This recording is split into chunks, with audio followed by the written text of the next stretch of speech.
훌륭한 스승이나 교사는 그의 가르침을 받는 학생의 자랑일 뿐만 아니라 나라의 큰 자산이라고 할 수 있습니다.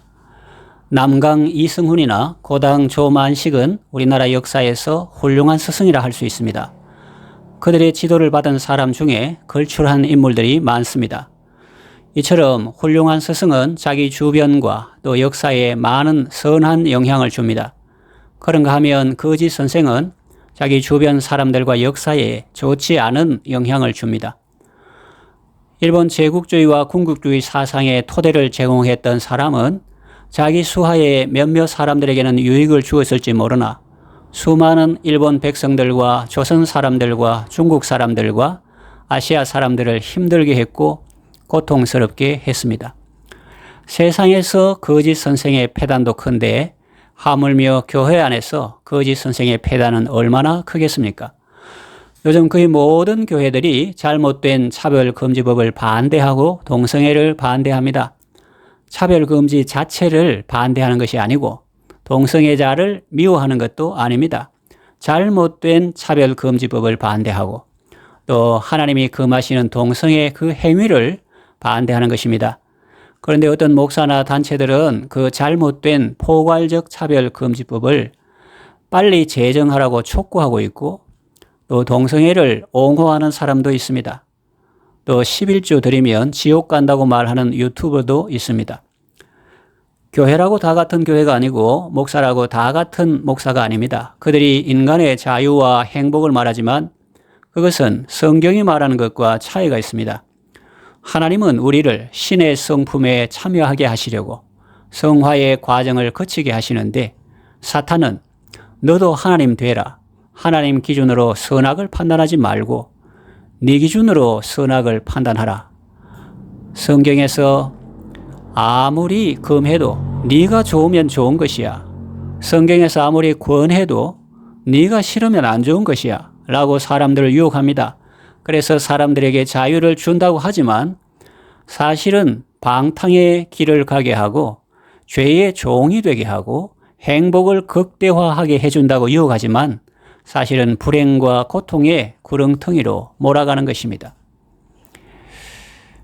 하나님은 근친혼을 금하시고 동성애나 수간을 가증히 여기고 그런 행위를 미워하라고 하셨는데 하나님의 말씀을 받들어서 그런 행위를 잘못이라 말하는 사람을 혐오주의자로 몰다니 그것이 가당키나 한 일입니까?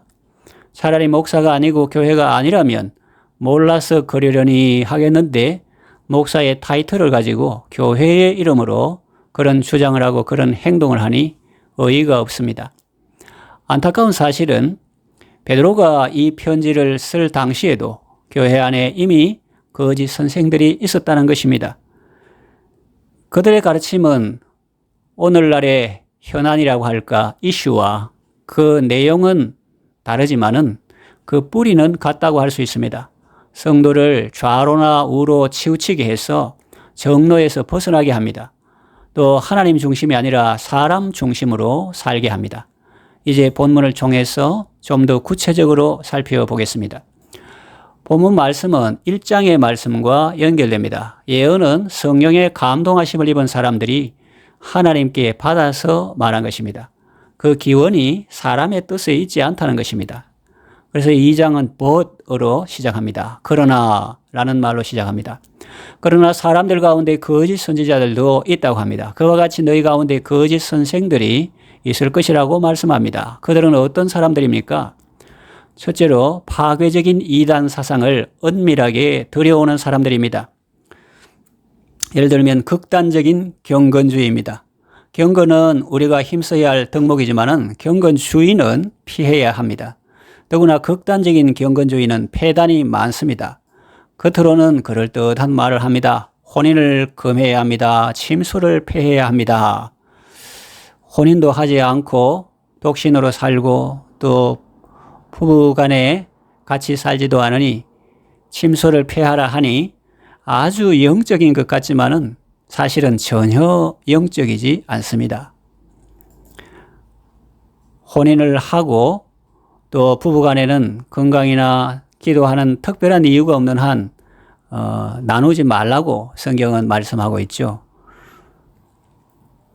그렇게 혼인을 금하고 침소를 폐하라 하지만은 전혀 영적이지 않고 경건하지도 않습니다.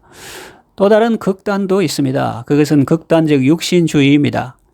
이 사람들의 신은 자기 배입니다. 극한 방탕에 다름질합니다. 또 다른 것은 이세벨의 교훈입니다. 이세벨은 북이스라엘 아합 왕의 비인데 나라를 도탄에 빠뜨린 사람입니다. 칼로 주의 선지자들을 죽인 사람입니다. 아합이 나봇을 죽이고 그의 포도원을 빼앗도록 주도한 사람입니다. 교회를 파괴하고 성도를 죽이는 교훈이죠. 그걸 이세벨의 교훈이라고 합니다.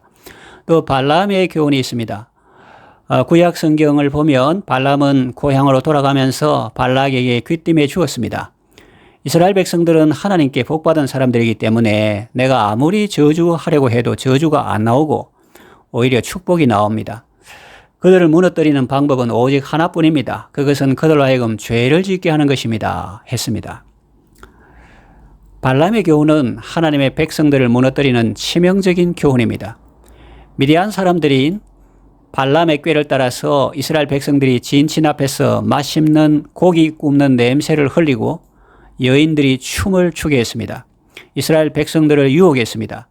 그래서 이스라엘 백성들을 음행하게 했습니다. 또 우상의 제물을 먹게 했습니다. 그 결과 많은 사람이 죽었습니다. 오늘날도 성도에게 죄를 범하게 하고 교회에 치명적인 손해를 입히는 그런 교훈들이 있습니다. 11조 안 해도 된다. 11조 하면 지옥 간다. 이런 내용을 말한 책들이 서점에 있습니다.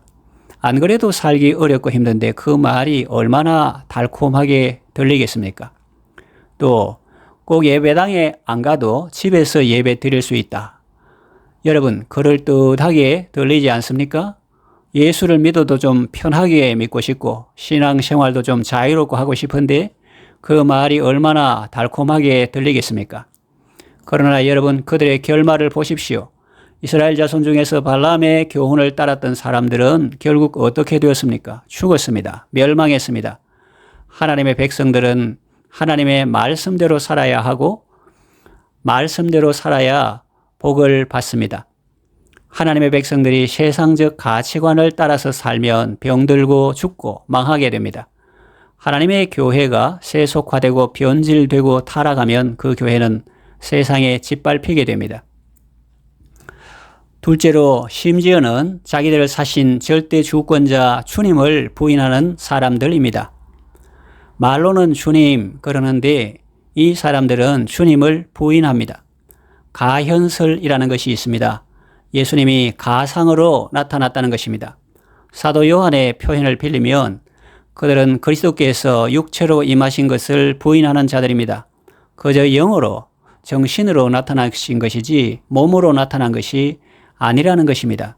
그러니 죽은 것도 실제로 죽은 것이 아니고 죽지 않았기 때문에 다시 살 필요도 없는 것입니다. 지금 우리가 알고 있는 예수님의 모든 사역이 다 실제로 일어난 것이 아니고 그저 가상으로 이루어진 것이라면 우리의 대속은, 우리의 구원은 어떻게 되겠습니까? 왜 이런 어처구니 없는 주장을 할까요? 자기들의 사상 때문입니다. 육체 경시 사상입니다. 육체는 영보다 열등하고 죄의 원인이라는 생각입니다. 아주 경건하고 거룩한 것 같지만 잘못된 신앙입니다. 사도 요한에 따르면 그들이야말로 적그리스도입니다. 그런가 하면 주님을 지식적으로는 인정하지만 삶으로는 부인하는 사람도 있습니다. 입으로 주님을 부인하는 사람과 다를 바 없습니다. 말로만 주님 그러지 실제로는 주님을 인정하지 않습니다. 그 대신에 자기 배를 주인으로 섬깁니다. 셋째로 임박한 멸망을 스스로 취하는 사람들입니다. 폭발물이 머리 위 천장에 매달려 있습니다. 가만히 있어도 위험한데 그것을 억지로 당겨 내리는 사람들이 있습니다. 생명을 단축시키는 사람들이죠. 뭐 그런 사람이 있으려고 생각하지만 거짓 선생들과 그들의 가르침을 추종하는 사람들이 바로 그와 같은 사람들입니다. 하나님이 금하시는 동성애를 하거나 건친 결혼을 하면 어떻게 될까요? 당연히 안 좋겠죠. 열성 유전자가 나타나겠죠. 그리고 여러 가지 질병에 노출되겠죠. 하나님의 말씀을 저버리고 자기 마음대로 사는 사람은 자기는 잘 산다고 그렇게 하겠지만 그것이야말로 자신을 파괴하고 죽이는 지름길인 것을 알아야 합니다. 인간이 주인이 되고 인간을 얽어매고 있는 각종 규제와 족쇄를 풀고 자유롭게 마음껏 살아보자 그러지만 그것은 자유가 아니라 방종이며 죄의 종으로 사는 것입니다. 평생 쾌락을 추구하던 사람의 종말은 허무하기 그지없습니다. 마릴린 먼로는 자기 생을 마감하면서 이제 자기 인생은 파장한 해수욕장과 같다고 했습니다. 파장한 해수욕장의 모습은 어떻습니까? 풍선 조각이나 유리 조각이 있고 폭죽에 재가 있고 사람들이 버린 쓰레기들이 있습니다. 악취를 풍깁니다. 인적은 없고 쓸쓸합니다. 솔로몬은 헛되고 헛되며 헛되고 헛되니 모든 것이 헛되다고 했습니다. 성경은 말합니다. 히브리서 9장 27절 한 번 죽는 것은 사람에게 정해진 것이요 그 후에는 심판이 있으리니. 그러므로 죽음과 심판을 염두에 두고 하나님을 경외하고 그의 명령들을 지키는 것이 지혜로운 삶입니다. 전도서를 기록한 사람은 이것이 바로 모든 사람의 본분이라고 말합니다. 말씀을 정리하며 맺으려고 합니다. 하나님은 우리가 멸망하지 않고 영원한 생명을 얻고 누리기를 원하십니다. 그래서 독생자 예수님을 우리에게 보내주셨습니다. 거짓 선생들을 삼가시고 조심하십시오. 성령님이 우리의 스승이 되십니다. 성령님이 우리의 스승이 되셔서 참 도를 가르쳐 주십니다. 예수님을 알게 하십니다. 예수님을 믿게 하십니다. 예수님을 믿는 사람은 멸망하지 않고 영생을 얻습니다. 예수님을 믿고 하나님의 말씀에 순종하는 삶을 사십시오. 생명을 얻고 더 풍성히 얻게 될 것입니다.